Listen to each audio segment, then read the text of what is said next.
yang datang pada siang hari ini Tuhan. Engkau melihat setiap pergumulan kami, Engkau melihat setiap kebutuhan kami Tuhan. Biarlah kebenaran firman-Mu Tuhan yang ditaburkan pada siang hari ini Tuhan boleh menjadi jawaban Tuhan di dalam kehidupan kami. Biarlah Engkau membawa kami untuk mengalami Engkau Tuhan lebih lagi di dalam hidup kami Tuhan. Biarlah kami haus dan lapar akan Engkau Tuhan, sehingga biarlah hidup kami Tuhan mempermuliakan Engkau Bapa. Hati kami menjadi tanah yang subur Tuhan, yang siap Tuhan berbuah untuk kemuliaan dan hormat nama-Mu Tuhan. 30 kali lipat, 60 kali lipat, bahkan 100 kali lipat Tuhan, karena kami berjalan bersama-sama dengan Engkau Tuhan.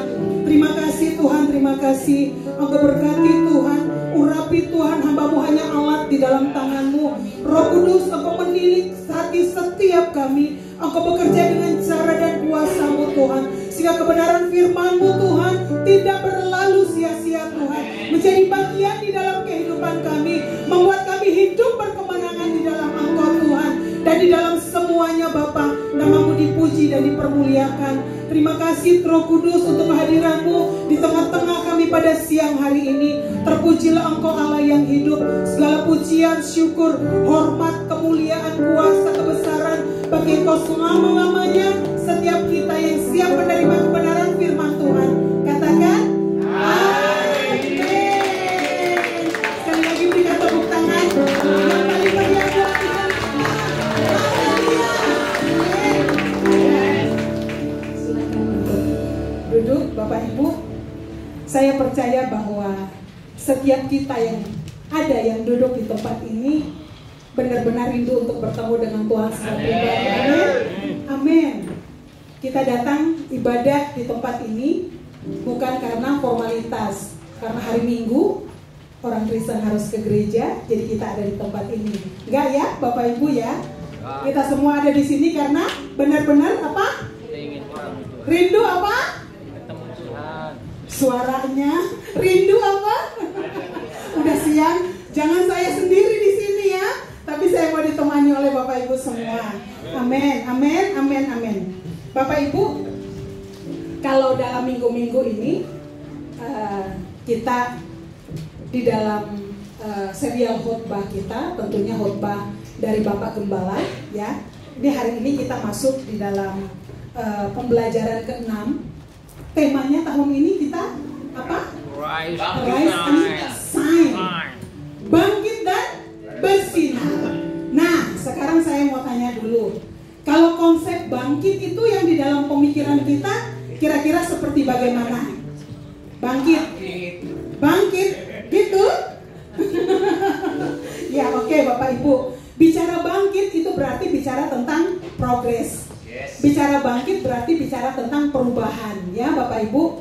Kalau pada waktu-waktu lalu diingatkan, kalau mungkin pada tahun 2023 kita mengalami pergumulan yang luar biasa, atau mungkin kita mengalami keterpurukan, atau mungkin kita mengalami banyak pergumulan yang membuat kita mungkin agak mundur di dalam Tuhan. Nah, tahun ini kita harus bangkit untuk kita bisa bersinar. Amin. Bangkit itu misalnya posisi kalau orang lagi tertidur, berarti dia harus bangun. Kalau dia misalnya udah posisi bangun atau duduk, dia harus posisinya berdiri. Kalau dia sudah posisi berdiri, kalau bangkit artinya dia harus berjalan. Kalau dia sudah berjalan, kalau dia posisi bangkit artinya berlari. Nah, Bapak Ibu, saya nggak tahu kita semua saat ini ada di dalam posisi mana. Namun biarlah hari ini kebenaran firman Tuhan mengingatkan kita dan memberikan kepada kita pengertian, pemahaman ada di posisi mana kita posisi bangkitnya ya Bapak Ibu.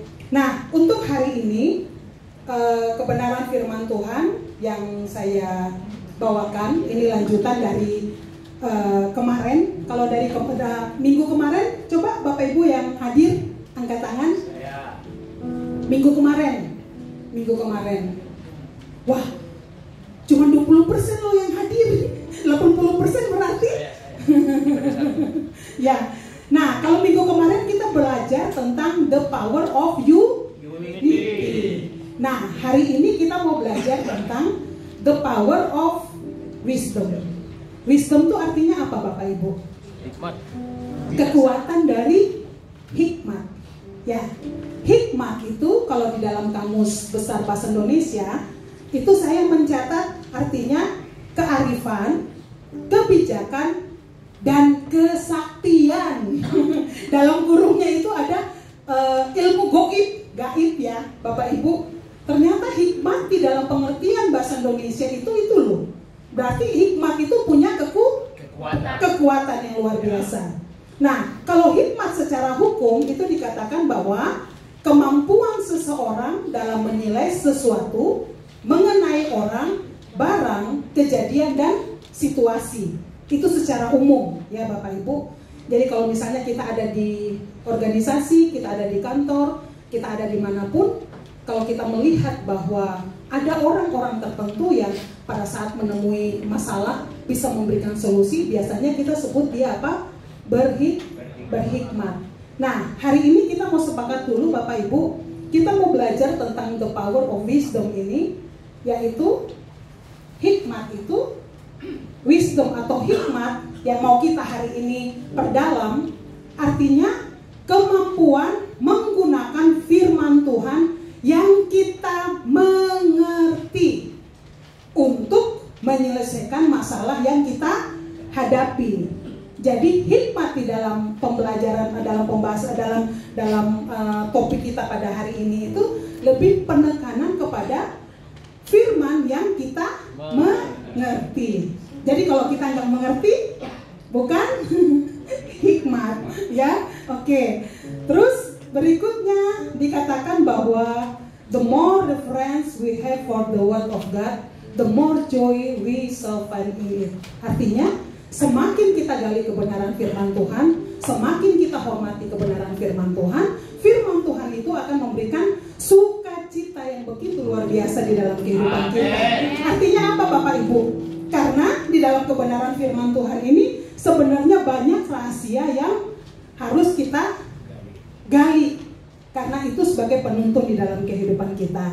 Kalau kita punya suatu produk, untuk produk ini berhasil maksimal, terus kita bisa menggunakannya dengan baik, kita butuh apa Bapak Ibu? Ini nggak boleh hilang nih, kalau hilang jangan teman-teman diam. Nah, kalau kita Bapak Ibu, kalau kita punya produk, supaya produk itu bisa kita gunakan secara maksimal, kita butuh apa? Ibadah satu mah nggak usah jawab, ini mah ibadah dua. Butuh apa Bapak Ibu? Apa? Buku petunjuk. Nah, jadi buku petunjuk itu kan kita dapat dari pabrik ya, dari pabrik yang mengeluarkan ya atau menciptakan alat tersebut. Bapak Ibu diciptakan oleh siapa?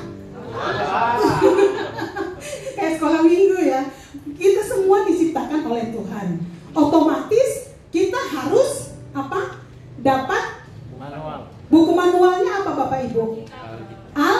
Alkitab atau dikatakan sebagai firman Tuhan. Nah, Bapak Ibu, kebenaran firman Tuhan atau firman Tuhan itu benar-benar bisa menjadi jawaban, bisa menjadi penuntun di dalam kehidupan kita, bisa menyelesaikan banyak masalah di dalam kehidupan kita. Kalau firman itu kita apa tadi? Mengerti. Kalau kita nggak mengerti, bisa nggak menghasilkan? Nggak bisa Bapak Ibu. Ya, nah firman Tuhan yang bisa menyelesaikan masalah adalah firman Tuhan yang kita mengerti. Jadi kalau kita nggak mengerti berarti tidak bisa menyelesaikan masalah. Sedangkan Bapak Ibu, semua rahasia dari kehidupan kita ada di dalam firman Tuhan. Bapak Ibu, kita bersyukur kita ada di tengah-tengah gereja WTC. Kepanjangan WTC apa? Siapa yang tahu? Artinya bahasa Sunda? Hah? Gereja yang merubah dunia. Gereja yang merubah dunia. Yakin gak gereja kita mengubah dunia? Yakin. Sangat yakin Bapak Ibu. Coba dong. Sekarang kita aktif ya. Visi gereja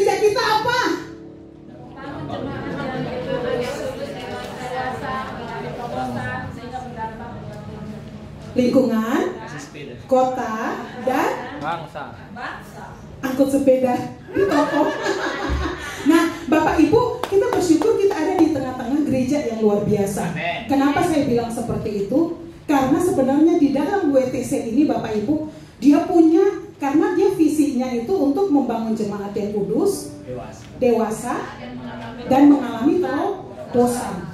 Dia punya visi, misinya dia jelas, terus pemuritannya itu dia luar biasa Bapak Ibu. Kita tahu ya di dalam WTC ini ada TC1 sampai TC07. Kalau kemarin Ibu Flora udah ingatin kita, hari ini pun coba saya ulangin. TC01 berbicara tentang apa? Transformasi kita secara pribadi. TC02 itu transformasi kita dalam keuangan. Ketiga itu transformasi misi. Keempat itu bicara tentang visi gereja kita. Kelima itu tentang leadership. Keenam tentang doa. Dan ketujuh itu tentang keluarga. Jadi sebenarnya semua yang kita butuhkan di dalam kehidupan kita, mau masalah apapun, sebenarnya semua jawaban ada di dalam Alkitab. Dan di WTC itu dijabarkan secara jelas, itu ada di dalam transformation class dari 01 sampai 07. Tapi TC, kita mau ikut TC 01 sampai TC 07, kita mau ikut berdobel. Tapi kalau kita nggak mengerti, bisa merubah hidup kita? Tidak.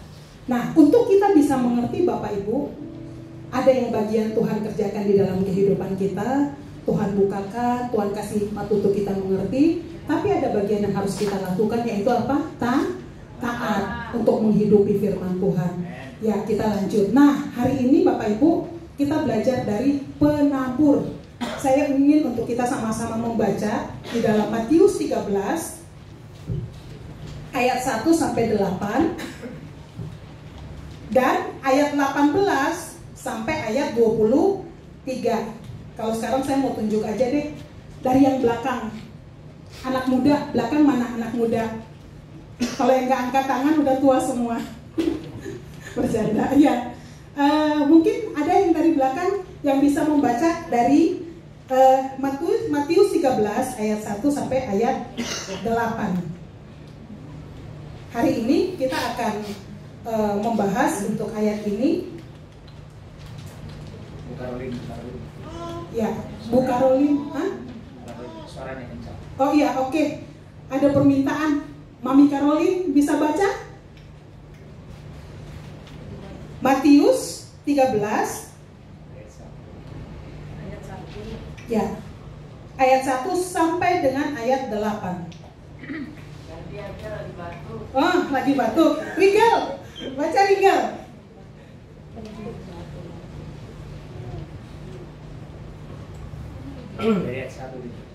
Ayat 1 sampai 8 ya. Semuanya dengar. 13. Matius 13 ayat 1 sampai 8. Ayat 1, pada hari itu keluarlah Yesus dari rumah itu dan duduk di tepi danau. Ayat 2, maka datanglah orang banyak berbondong-bondong lalu mengurumuni dia, sehingga ia naik ke perahu dan duduk di situ. Sedangkan orang banyak semuanya berdiri di pantai. Ayat ketiga, dan ia mengucapkan banyak hal dalam perumpamaan kepada mereka. Katanya, adalah seorang penabur keluar untuk menabur. Ayat keempat, pada waktu itu ia menabur, sebagian benih itu jatuh di pinggir jalan, lalu datanglah burung dan memakannya sampai habis. Ayat yang kelima, sebagian jatuh di tanah yang berbatu-batu, yang tidak banyak tanahnya, lalu benih itu pun segera tumbuh karena tanahnya tipis. Ayat yang keenam, tetapi sesudah matahari terbit, layulah ia dan menjadi kering karena tidak berakar. Ayat yang ketujuh, sebagian lalu jatuh di tengah semak berduri, lalu makin besarlah semak itu dan menghimpitnya sampai mati. Ayat yang ke-8, dan sebagian jatuh di tanah yang baik lalu berbuah. Ada yang 100 kali lipat, ada yang 60 kali lipat, ada yang 30 kali lipat. Ya, ayat berikutnya 18 sampai 23. Ayat 18, karena itu dengarlah arti perumpamaan penabur itu. Ayat 19, kepada setiap orang yang mendengar firman tentang kerajaan surga tetapi tidak mengertinya, datanglah si jahat dan merampas yang ditaburkan dalam hati orang itu. Itulah benih yang ditaburkan di pinggir jalan. Ayat yang ke-20, benih yang ditaburkan di tanah yang berbatu-batu ialah orang yang mendengar firman itu dan segera menerimanya dengan gembira. Ayat yang ke-21, Tetapi ia tidak berakar dan tahan sebentar saja. Apabila datang penindasan atau penganiayaan karena firman itu, orang itu pun segera murtad. Ayat yang ke-22, yang ditaburkan di tanah semak duri ialah orang yang mendengar firman itu. Lalu kekhawatiran dunia ini dan tipu daya kekayaan menghimpit firman itu sehingga tidak berbuah. Ayat yang ke-23, yang ditaburkan di tanah yang baik ialah orang yang mendengar firman itu dan mengerti. Karena itu dia berbuah, ada yang 100 kali lipat, ada yang 60 kali lipat, ada yang 30 kali lipat. Ya, terima kasih. Amin. Amin. Nah, dari Matius kita belajar dari penabur. Sebenarnya di sini ada dua tipe, ya Bapak Ibu. Ada yang menghasilkan dan yang kedua ada yang tidak menghasilkan buah, dan yang kedua ada yang menghasilkan buah. Ya, Matius 13 ayat 19, Yesus menjelaskan orang yang menabur benih di jalan adalah orang yang mendengar firman tentang kerajaan surga tetapi tidak mengerti arti firman. Arti firman itu nanti kita akan bahas Bapak Ibu. Terus di dalam yang kedua, Matius 13 ayat 23 dikatakan benih yang ditaburkan di tanah yang baik adalah orang yang mendengar firman Tuhan dan mengerti. Makanya ia berbuah. Ada yang 100 kali lipat, ada yang 60 kali lipat, dan ada yang 30 kali lipat.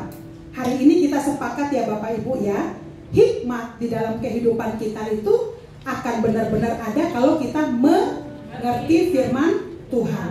Karena di dalam Matius ini kisah tentang penabur, Tuhan Yesus itu menunjukkan di dalam kehidupan kita bahwa orang yang tidak mengerti dia tidak berbuah, dan orang yang mengerti bisa menghasilkan buah. Kita akan lihat slide yang satunya, Victor tolong.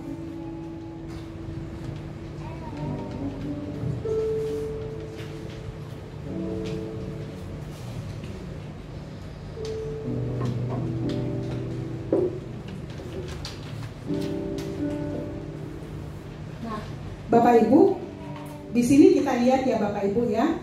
Tadi penabur itu menabur di tempat tanah. Tanah yang pertama yaitu di pinggir jalan. Ini di pinggir jalan. Dikatakan bahwa pada saat benih itu ditaburkan, datanglah burung. Ini tragis ya Bapak Ibu, karena waktu burung datang, benih itu dimakan dan langsung habis. Nah, di sini ini menunjukkan kita ya Bapak Ibu ya. Nih, Bapak Ibu lihat. Ini untuk yang pertama itu bicara tentang penabur menabur benih, dan ternyata benih itu ada di luar. Bapak Ibu, kalau ini diaplikasikan di dalam kehidupan kita, kira-kira seperti bagaimana? Ini orang Kristen bukan? Orang Kristen, ya. Nah, di sini kita lihat benih itu kenapa ada di luar Bapak Ibu? Dengar pun enggak. Kenapa?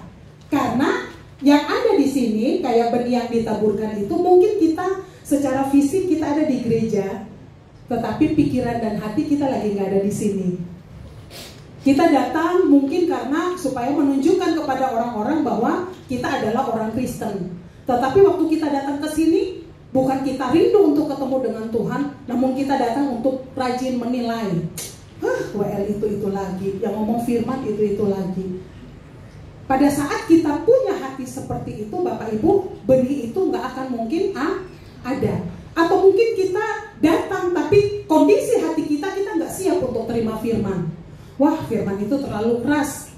Atau wah, firman itu pokoknya ada aja, sehingga firman itu nggak bisa masuk di dalam kehidupan kita. Jadi di sini kita lihat Bapak Ibu, pada saat firman itu nggak menjadi bagian di dalam kehidupan kita, tadi kita sepakat orang yang berhikmat itu karena mengerti firman. Boro-boro mengerti, orang masuk juga enggak, dengar juga enggak, ya Bapak Ibu ya. Mungkin kita duduk di tempat ini tapi pikiran kita lagi mikirin kalkulator, ada proyek besar nih, nanti ini hasilnya berapa ya, bisa. Atau ini lagi puasa, rumah makan Padang mana yang buka ya, ini saya lapar, kebetulan siang hari ya. Nah, bisa seperti itu Bapak Ibu. Jadi istilahnya kita ada di sini tetapi apa? Pikiran dan hati kita nggak ada di sini. Dan itu juga bicara tentang motivasi. Saat kita datang ke gereja, Bapak Ibu, tanpa kita punya kerinduan untuk ketemu dengan Tuhan, kita hanya datang untuk penuhi bangku gereja. Dan saya berdoa tidak ada yang seperti itu di tempat ini. Amin. Amin.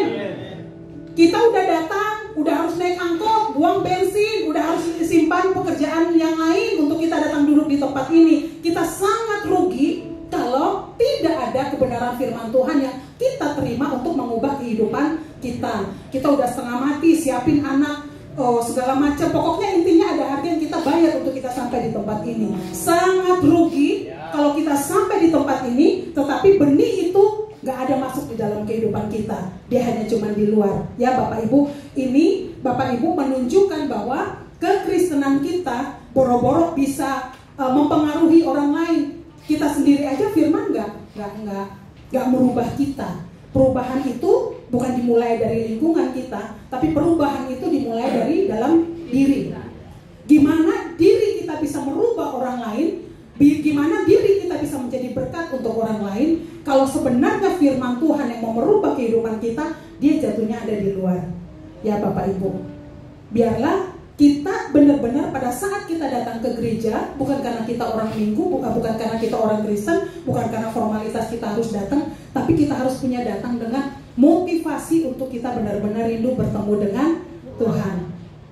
Di sini Bapak Ibu yang kedua, penabur itu jatuh ke tanah yang berbatu-batu, Bapak Ibu.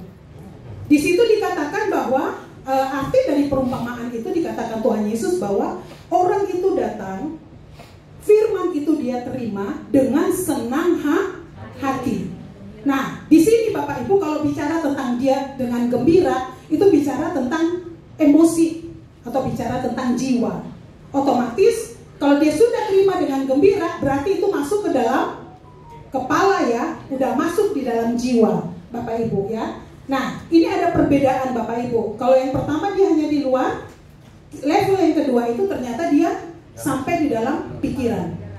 Tapi di sini kita melihat bahwa pada saat panas matahari, benih itu bertumbuh tapi cuman kecil karena kurang tanah.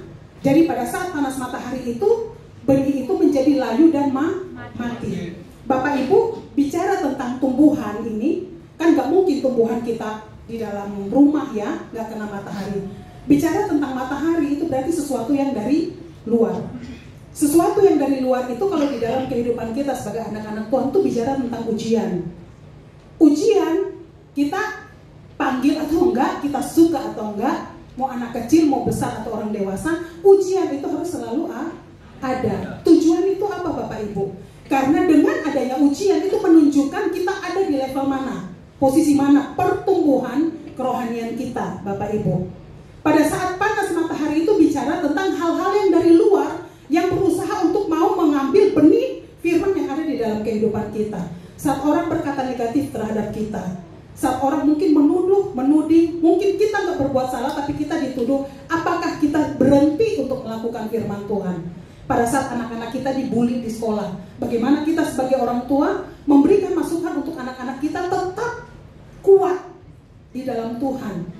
Bagaimana kita bisa memberikan kekuatan untuk anak-anak kita kalau kita sendiri tidak mengalami dan kita tidak kuat?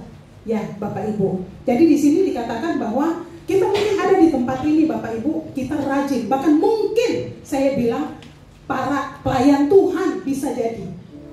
Apakah pada saat ujian datang, pada saat kita melayani, apakah itu yang bicara tentang kedewasaan rohani? Tidak Bapak Ibu.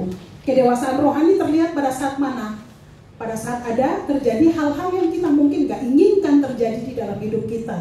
Ujian itu istilahnya hal-hal yang terjadi yang mungkin gak mengenakan kita, menyakiti kita. Tapi apakah kita sampai di situ berhenti atau kita terus? Kalau firman Tuhan hanya sampai di dalam kepala kita Bapak Ibu, itu dia hanya cuma menyentuh jiwa, tapi bukan roh yang menguasai kita untuk kita mengambil keputusan, masih di dalam jiwa. Tapi di level ini masih jauh lebih baik daripada yang pertama ya Bapak Ibu. Kedua, ketiga, kita lihat penabur menabur benih di semak duri. Kalau kita lihat dari sini, dia tanahnya lumayan banyak ya, Bapak Ibu ya. Dan di sini dikatakan dalam firman Tuhan bertumbuh loh, Bapak Ibu. Tapi waktu dia bertumbuh, ternyata semak duri. Nanti Bapak Ibu baca, pulang renungkan baik-baik, baca lagi di dalam Matius. Jadi Bapak Ibu bisa lebih pahami, Bapak Ibu. Di sini dikatakan bahwa pada saat dia bertumbuh, Bapak Ibu, ternyata ini semak duri juga bertumbuh. Saya memang sengaja Bapak Ibu buat seperti ini supaya Bapak Ibu bisa lihat ada perbedaan, Bapak Ibu ya. Jadi di sini ini firmannya udah masuk ke hati. Artinya firman Tuhan itu udah menguasai kehidupan dia. Tetapi pada saat datang kekhawatiran, pada saat datang himpitan, ternyata nggak kuat. Kalau ini Bapak Ibu, ini ujiannya itu dari luar. Tetapi kalau ini sebenarnya ujiannya itu dari dalam. Karena firman Tuhan katakan bahwa kekhawatiran dan kekayaan dunia, sebenarnya kita tuh dalam hidup tuh, siapa sih yang gak suka kaya? Yang sering buat kita khawatir dari mana? Luar apa dari dalam? Dalam. Yang buat kita takut? Luar apa? Dalam. Jadi Bapak Ibu, seringkali kalau kita nggak benar-benar mengalami Tuhan di dalam kehidupan kita, bukan orang lain yang membuat kita nggak bertumbuh, tetapi keputusan-keputusan di dalam kehidupan kita yang menghambat kita untuk bertumbuh. Nanti kita lihat di dalam ayat berikutnya itu tentang penindasan, tentang kekhawatiran kita. Matius 6 ayat 33 itu dikatakan bahwa carilah dahulu kerajaan Allah dan kebenarannya, maka semuanya akan ditambahkan kepadamu. Yang kita cari, makan, minum, segala sesuatu itu dikatakan bahwa semua dicari bangsa-bangsa. Kita pun juga masih daging ya. Jadi namanya semua hal yang ada di dalam dunia ini, kita masih butuh uang nggak? Butuh banget. Karena kalau kita nggak punya uang nggak bisa ngapa-ngapain udah. Ya. Tapi apakah itu yang mendominasi kehidupan kita, yang membuat kita mengambil keputusan? Apakah karena atribut-atribut dalam kehidupan kita yang mengendalikan kita untuk kita mengambil keputusan? Itu yang paling penting. Pada saat kita di dalam kehidupan kita, Bapak Ibu, kayak kita nih yang istilahnya kegiatan rohani, Bapak Ibu, Senin sampai Senin. Kegiatan rohani, kegiatan pelayanan. Kayak kalau dibilang kita Senin sampai pengerja ya, khususnya untuk pengerja. Kalau kita tidak berhati-hati Bapak Ibu, kegiatan rohani itu mengambil waktu terbaik kita untuk kita membangun hubungan dengan Tuhan. Pada saat kita membangun hubungan dengan Tuhan, Bapak Ibu, banyak hal Tuhan bisa bukakan di dalam kehidupan kita ya, untuk memimpin kita, untuk mengarahkan kita di dalam. Kita lihat, kita buka coba Bapak Ibu di dalam 2 Timotius 3 ayat 16. Pada saat firman Tuhan itu benar-benar memimpin, menuntun kita, semua yang kita butuhkan ada di dalam. Tapi bicara tentang buah, bicara tentang keberhasilan di dalam kehidupan kita, semuanya berbicara tentang proses. Artinya gak ada manusia yang sempurna Bapak Ibu. Bahkan seperti kita-kita yang berdiri di depan ini butuh banget topangan doa dari Bapak Ibu semua. Butuh untuk kita itu karena sering berdiri di depan mimbar Bapak Ibu, itu butuh untuk di cover dengan doa. Kenapa? Karena semakin kita melayani Tuhan, semakin kita giat melakukan pelayanan, sebenarnya kan iblis juga nggak tinggal diam. Kenapa Bapak Ibu? Karena biasanya kalau pemimpin yang jatuh, otomatis semua yang pengikutnya pasti akan jatuh. Jadi kayak misalnya, senang banget itu kalau misalnya kayak Emil WL misalnya ya, bukan ini ya, tapi maksudnya senang tuh WL. Nah, itu semakin kita diberkati oleh pelayanan seseorang, itu kita harus banyak berdoa. Kenapa? Karena dia juga jadi sasaran iblis, itu akan berusaha untuk menarik dia jatuh. Kenapa? Karena saat dia jatuh, otomatis pada saat dia kompromi, otomatis kesaksian dia untuk orang lain bahwa orang datang kepada Tuhan akan semakin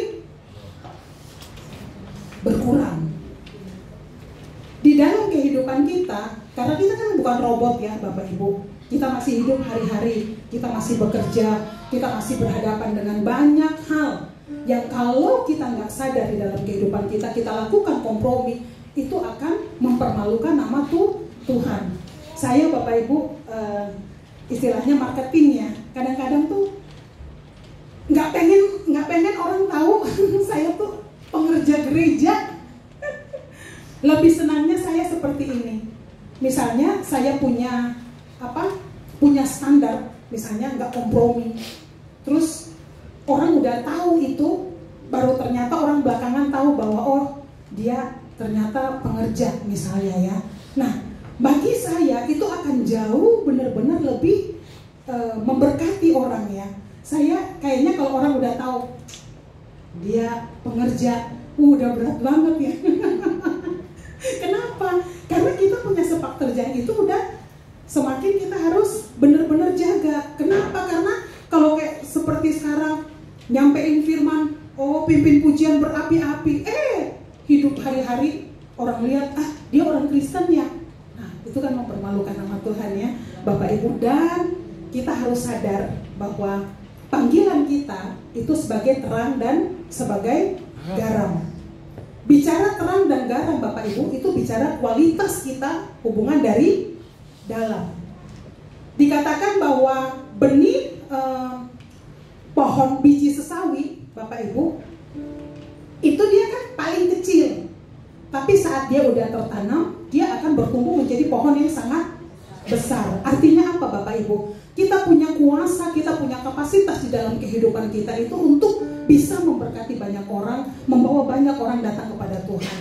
Tetapi itu akan semakin redup kalau di dalam kehidupan kita melakukan kompromi-kompromi ya Bapak Ibu.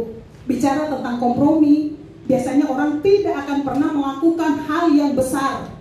Tiba-tiba dia udah jatuh aja dalam dosa. Belum tentu. Kenapa? Karena ada hal-hal kecil yang Tuhan ingatkan itu diabaikan. Roh Kudus, apakah kita jatuh dalam dosa, Roh Kudus tinggalkan kita Bapak Ibu? Tidak. Kenapa? Kita yang udah gak peka. Karena pada saat Roh Kudus ingatin kita matiin, kita cuekin, kita gak peduli, tetap lakukan kesalahan yang sama, tetap lakukan dosa yang sama. Lama-lama kita jadi kebal Bapak Ibu. Lama-lama kita merasa bahwa hidup di dalam dosa itu sesuatu yang biasa. Saya pernah Tuhan ingatkan saya tentang seperti ini Bapak Ibu. Dalam firman Tuhan itu ada firman yang mengatakan, Tuhan, saya udah bernubuat demi nama-Mu. Saya udah membangkitkan orang mati, menyembuhkan orang yang sakit. Tuhan bilang apa? Enyahlah engkau hai pembuat kejahatan. Artinya apa Bapak Ibu? Jangan pernah kita merasa bahwa saat kita pelayanan dan diurapi Tuhan itu udah selesai. Enggak. Karena pada saat kita hanya melakukan kegiatan rohani tanpa kita benar-benar menghidupi, itu bahkan itu akan menjadi bumerang untuk diri kita Bapak Ibu. Kita belajar, dikatakan di dalam Mazmur, siapa yang bisa datang naik ke atas gunung Tuhan? Dia yang kudus, dan dia yang hati bersih. Bapak Ibu, kita nggak bisa lakukan tanpa Roh Kudus di dalam hidup kita. Makanya hari ini Bapak Ibu ada di tempat ini. Tuhan tahu kekuatan kita, Tuhan tahu kelemahan kita. Tapi yang Tuhan mau, seberapa besar kita buka hati kita libatkan Tuhan, kita mau taat lakukan apa yang Tuhan mau di dalam kehidupan kita. Kekhawatiran Bapak Ibu kayak ada di dalam kehidupan kita, ketakutan yang ada dalam kehidupan kita menunjukkan bahwa kita tidak mempercayai Tuhan, bahwa Dia sanggup melakukan jauh lebih daripada yang kita pikirkan. Haleluya. Kayak contoh misalnya di dalam hidup kita diperhadapkan dengan kompromi. Misalnya kayak ini suami saya misalnya supplier, kami dulu banyak pekerjaan yang kami nggak dapat. Jadi kita masukin karena spek kita sesuai. Kadang-kadang yang kita temui gini, perusahaan minta speknya tinggi banget, kita udah masukin sesuai dengan spek. Ternyata nanti yang dapat itu orang lain dengan harga yang jauh di bawah. Gak mungkin Bapak Ibu, kalau harga di bawah dengan material yang tinggi itu gak mungkin. Itu kenapa? Karena ada deal-dealan mereka di belakang yang kita gak tahu. Bukan saya menuduh, tapi ini real, ini fakta. Artinya kita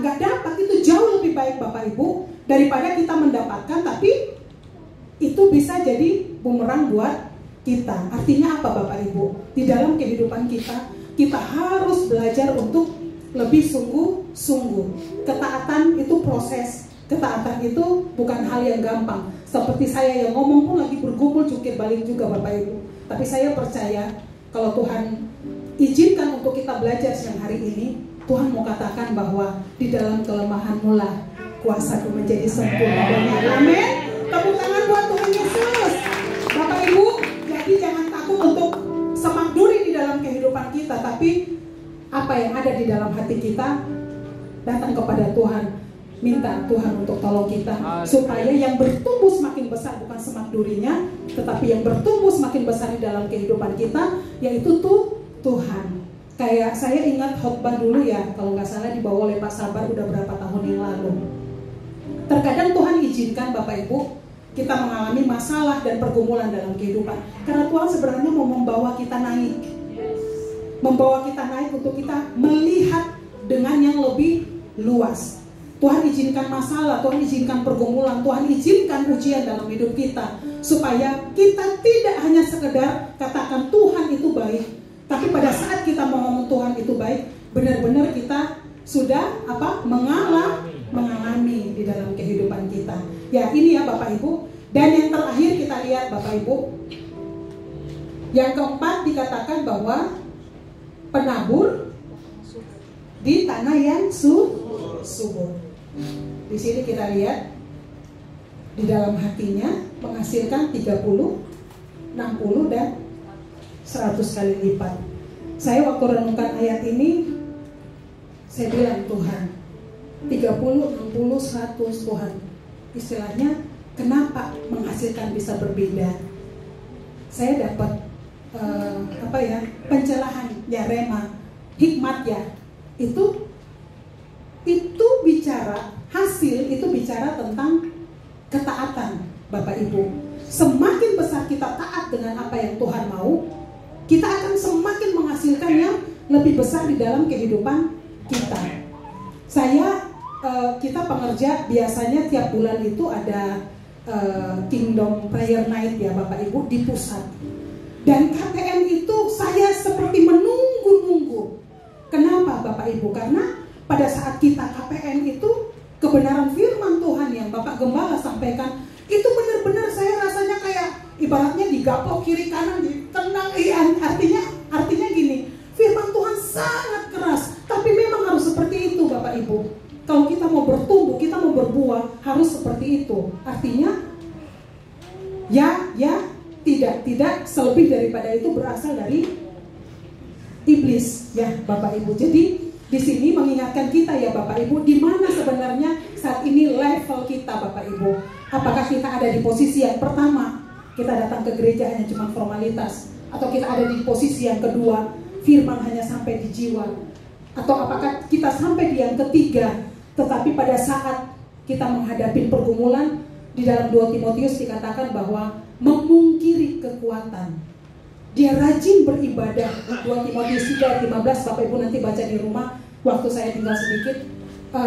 Itu dikatakan bahwa rajin ibadah tapi memungkiri kekuatan. Artinya apa Bapak Ibu? Kita rajin ibadah, kita rajin melayani Tuhan, tapi di dalam sehari-hari kita banyak kompromi, kita banyak melakukan hal-hal yang kita tahu itu menyakiti hati Tuhan, tapi kita terobos.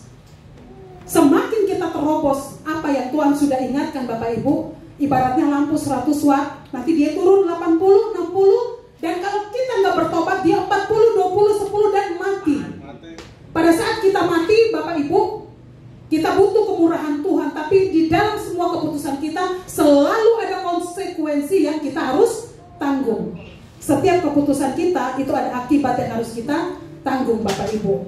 Kita sebagai anak Tuhan, harga kita sangat mahal Bapak Ibu. Tuhan Yesus 2000 tahun yang lalu harus mati di atas kayu salib, dan hari ini kita diizinkan untuk duduk di tempat ini. Apakah sedemikian murah kita hanya menghargai Tuhan Yesus dengan seperti itu Bapak Ibu? Dan di sini saya mau katakan bahwa kita juga nggak bisa akan hidup di dalam ketaatan dengan kekuatan kita. Masalah menunjukkan seberapa firman udah menguasai kita Bapak Ibu. Tetapi kita nggak boleh melihat orang-orang yang sedang dalam kelemahan, kita menuduh, kita menuding, kita menghakimi. Itu bukan urusan kita Bapak Ibu, tetapi itu urusan Tuhan. Urusan kita bawa tetap di dalam doa. Tapi yang selebihnya kita serahkan kepada Tuhan.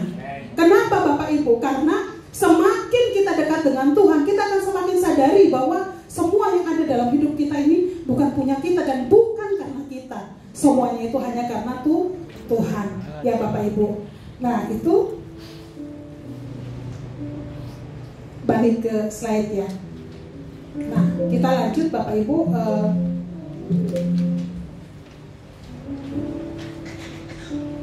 Saya percaya bahwa setiap kita yang ada, yang hadir pada siang hari ini, semua rindu untuk berbuah untuk kemuliaan Tuhan. Amin. Buah jiwa-jiwa, buah pertobatan, buah-buah Roh Kudus dalam kehidupan kita. Tuhan tahu kok kekuatan kita seberapa. Tapi seberapa kita berani kita datang kepada Tuhan untuk kita berserah, sehingga kita bisa katakan seperti Paulus, di dalam kelemahan pula kuasamu menjadi sempurna. Pada saat Tuhan ingatkan kita, kamu salah, kita sedang ada di dalam kondisi yang kita tahu bertentangan dengan kebenaran firman Tuhan, cepat balik, cepatkan tinggalkan dosa. Mungkin saat ini kita sedang kompromi. Anak-anak muda, ingat, kita bisa menjaga kelakuan kita bersih hanya dengan firman Tuhan. Fik, coba.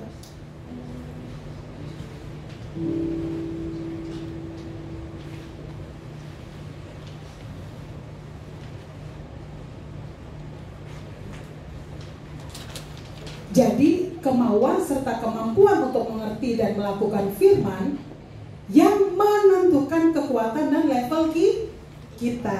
Yang tadi ya, kita lihat level yang 1-4 tadi ya Bapak Ibu ya. Terus kita lanjut, apa kekuatan dari firman bagi kita yang mau mengerti dan melakukannya? Yang pertama dikatakan, firman memberikan kekuatan untuk menghadapi penindasan dan penganiayaan. Yang tadi ya Bapak Ibu ya, yang pertama itu yang benih matahari datang, itu artinya ada hal-hal di luar kendali kita yang kita nggak bisa hindari. Tetapi pada saat itu datang di dalam Roma 8 ayat 35-39, nanti Bapak Ibu baca di rumah, siapakah yang akan memisahkan kita dari Kristus? Penindasan atau kesesakan atau penganiayaan tidak dapat memisahkan kita dari kasih Kristus. Artinya apapun di dalam dunia ini gak ada yang bisa menekan kita, menindas kita kecuali kalau kita izinkan. Tapi dikatakan di sini Roma 8 ayat 35-39 itu gak ada. Kekuatan, poin yang kedua, kekuatan untuk menghadapi kekhawatiran dunia dan tipu daya kekayaan yang tadi sudah saya katakan ya. Yesus berkata, jangan khawatir tentang apa yang kita makan, minum, dan pakai, sebab Bapa tahu kita memerlukannya. Matius 6 ayat 25-34. Tapi ini ada ayat yang sebelumnya yang dikatakan Matius 6 ayat 33. Sebab Bapa tahu kita memerlukannya. Tapi Matius 6 ayat 33 dikatakan bahwa carilah dahulu kerajaan Allah dan kebenarannya. Lakukan dulu bagian kita, cari Tuhan sungguh-sungguh di dalam hidup kita, supaya segala sesuatu di dalam hidup kita yang kita butuhkan, yang Bapak tahu, itu semua akan Bapak jawab sesuai dengan kehendaknya. Nah, kekhawatiran membuat pintu surga tertutup. Kenapa Bapak Ibu? Tadi di awal saya udah bilang, kekhawatiran itu sebenarnya apa? Karena kita itu ada, karena kita nggak percaya Tuhan mampu, atau kita nggak percaya Tuhan sanggup. Kita mencurigai Tuhan. Sebenarnya kalau bicara tentang kekhawatiran, ya, karena yang bisa membuka surga adalah iman kita. Bapak Ibu baca ya dari dalam Roma 1 ayat 16-17. Yang ketiga, firman Tuhan itu memiliki kuasa menghasilkan buah yang lebat. Artinya kita berhasil menerapkan prinsip firman Tuhan dalam keluarga, usaha, dan pelayanan. Artinya pada saat kita taat, firman Tuhan menjadi bagian di dalam kehidupan kita. Dikatakan bahwa apa? Semua area hidup kita dalam keluarga, dalam usaha, dan dalam pelayanan akan berbuah. Kalau kita melihat orang-orang yang mungkin kadang-kadang ya, yang sering buat kita menakar orang itu berhasil atau enggak itu dari mana? Hah? Pakaiannya, kekayaan, ya, kekayaan. Kalau dia masih tinggal di kontrakan, dia mah nggak diberkati. Rumah dia masih kecil, nggak diberkati. Usaha dia begitu, nah, itu hati-hati. Saat kita menakar keberhasilan dengan standar dunia, kita akan terjebak. Kenapa? Karena kita kan otomatis pengen dong dilihat berhasil, sukses. Caranya gimana? Ya udah di depan mata nih, mau deal-dealan, kompromi kita udah. Tuh ya Bapak Ibu. Jadi kita harus menggunakan kacamata iman, atau kita harus menggunakan keberhasilan menurut firman Tuhan. Kita berhasil itu apa Bapak Ibu kalau menurut firman Tuhan? Taat, lakukan apa yang Tuhan mau.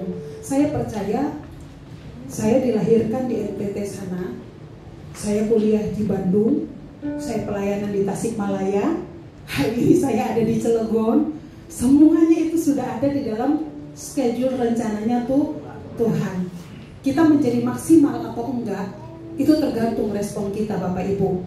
Hari ini mungkin Tuhan udah kasih kita 10, tapi mungkin kita masih ada di posisi 2. Kenapa? Karena kita masih muter-muter dengan ketidaktaatan. Pada saat kita taat Bapak Ibu, itu kita akan dari sisi waktu kita lebih cepat.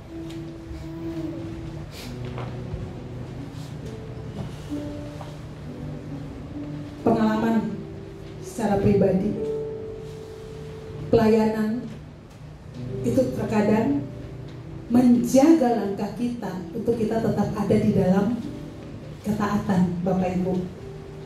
Pelayanan mungkin kita kadang belum punya waktu, gak ada waktu. Sebenarnya pada saat kita dikasih tanggung jawab dan kita berusaha untuk menghindar, di situ kita akan mengalami banyak hal yang harusnya gak perlu. Pelayanan itu kalau dari urutan kan pertama Tuhan, kedua keluarga, 3 itu pekerjaan atau pendidikan, 4 itu pelayanan. Tapi bagaimana kita memanage waktu kita sebaik mungkin, menurut saya untuk poin yang 4 itu kita lakukan di dalam kehidupan kita.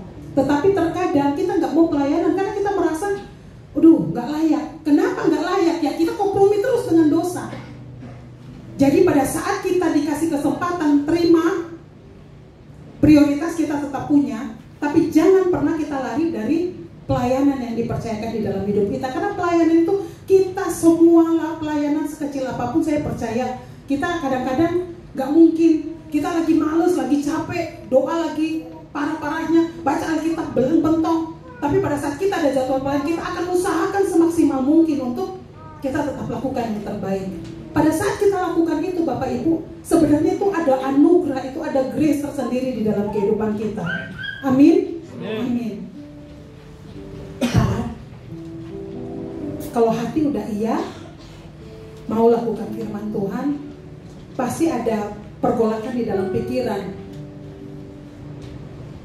Menangkan itu dengan roh.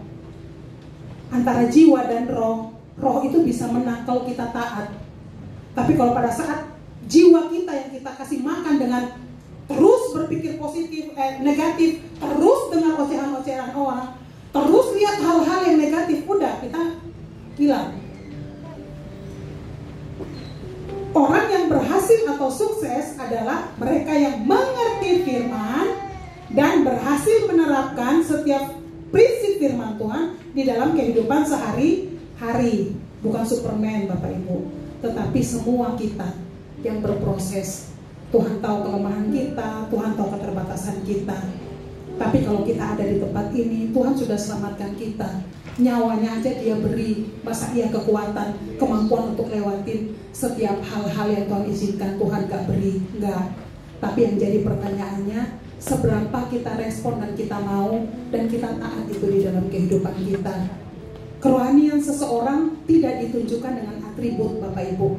Tadi pagi saya katakan di tempat ini bahwa pendeta kayak saya juga disebut pendeta ya Bapak Ibu, tapi belum tentu kerohanian saya lebih tinggi daripada Bapak Ibu semua. Saya mungkin punya kesempatan untuk berdiri di tempat ini, tapi kalau bicara tentang ketaatan, itu urusan masing-masing kita pribadi dengan Tuhan. Sebenarnya kita berdiri di tempat ini itu hanya karena anugerah Tuhan, hanya karena perkenanan Tuhan.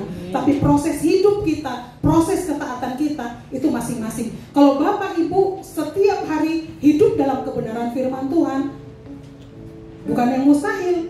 Bapak Ibu bisa duduk di kursi jemaat, tapi kerohanian Bapak Ibu sebenarnya kalau Tuhan nakar mungkin itu lebih tinggi jemaat misalnya. Jadi atribut ini tidak menunjukkan kualitas rohani kita Bapak Ibu. Jadi siapapun kita, atribut apapun yang Tuhan percayakan di dalam kehidupan kita, kita benar-benar percaya untuk lakukan bagian kita, dan selebihnya Tuhan yang buat ya Bapak Ibu. Berbuah ada yang 100, 60, ada yang 30 sesuai dengan tingkat pengertian. Sekali lagi Bapak Ibu, yang bisa merubah kehidupan kita adalah hikmat. Hikmat itu adalah firman Tuhan yang kita mengerti dan yang kita mau terapkan di dalam kehidupan kita. Tingkat pengertian, kita akan firman untuk dapat membuka rahasia kerajaan surga. Saya undang Bapak Ibu untuk buka di dalam Ayub, firman Tuhan di dalam Ayub 28 ayat 28. Minta tolong Pak Suryo bisa dengan keras membaca Ayub 28 ayat 28. Tetapi kepada manusia ia berfirman, sesungguhnya takut akan Tuhan itulah hikmat, dan menjauhi kejahatan itulah akal budi. Takut akan Tuhan ialah hikmat, menjauhi kejahatan adalah akal budi.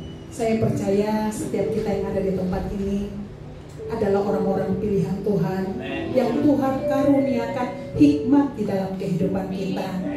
Tuhan akan mampukan kita, Tuhan akan tolong kita. Doa saya pada saat Tuhan datang di dalam kehidupan kita, Dia dapatkan hati hamba di dalam hidup kita. Amin, amin. Tuhan Yesus memberkati. Saya undang untuk kita bangkit berdiri.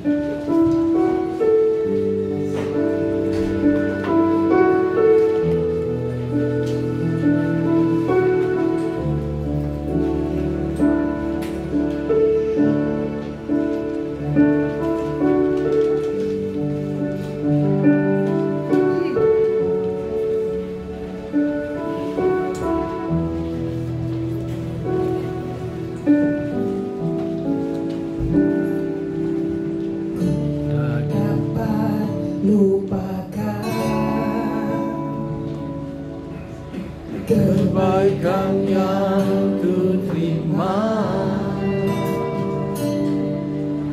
pengorbananmu yang mulia, jadikan ku berharga. Kau tulus menerima aku apa adanya.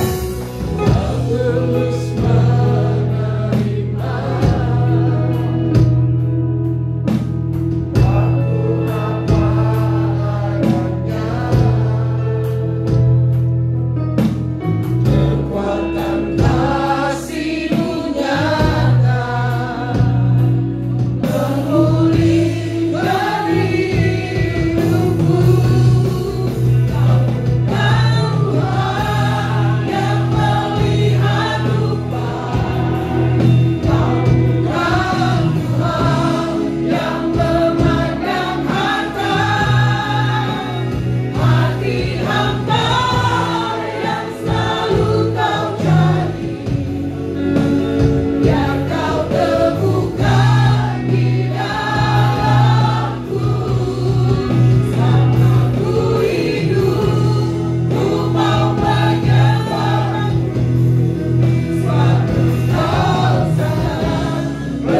setiap kami anak-anak-Mu Tuhan. Tuhan, dengan kekuatan kami untuk kami melakukan firman-Mu kami tidak mampu. Kami membutuhkan Engkau Tuhan, kekuatan daripada Engkau Tuhan, Roh Kudus-Mu yang memampukan kami untuk kami benar-benar hidup di dalam kebenaran firman-Mu Bapa. Dijauhkanlah daripada kami Tuhan benih yang jatuh di pinggir jalan Tuhan, benih Tuhan yang jatuh Tuhan di tanah yang berbatu, yang di semak duri Tuhan. Kuatkan, tolong kami Tuhan. Kami buka hati kami selebar-lebarnya. Engkau berkarya melalui kehidupan kami Tuhan, sehingga kami menghasilkan buah 30 kali lipat, 60 kali lipat, 100 kali lipat untuk kemuliaan dan hormat nama-Mu Tuhan. Setiap anak-anak-Mu Tuhan yang datang dengan pergumulan Tuhan, Engkau memberikan jawaban seturut dengan kehendak-Mu Tuhan. Yang dalam keadaan sakit Engkau sembuhkan. Damai sejahtera dan sukacita yang daripada Engkau Tuhan, karena menerima kebenaran firman Tuhan menjadi bagian di dalam kehidupan kami. Terpujilah Engkau Allah yang hidup. Di dalam nama Tuhan Yesus Kristus, kita semua yang percaya katakan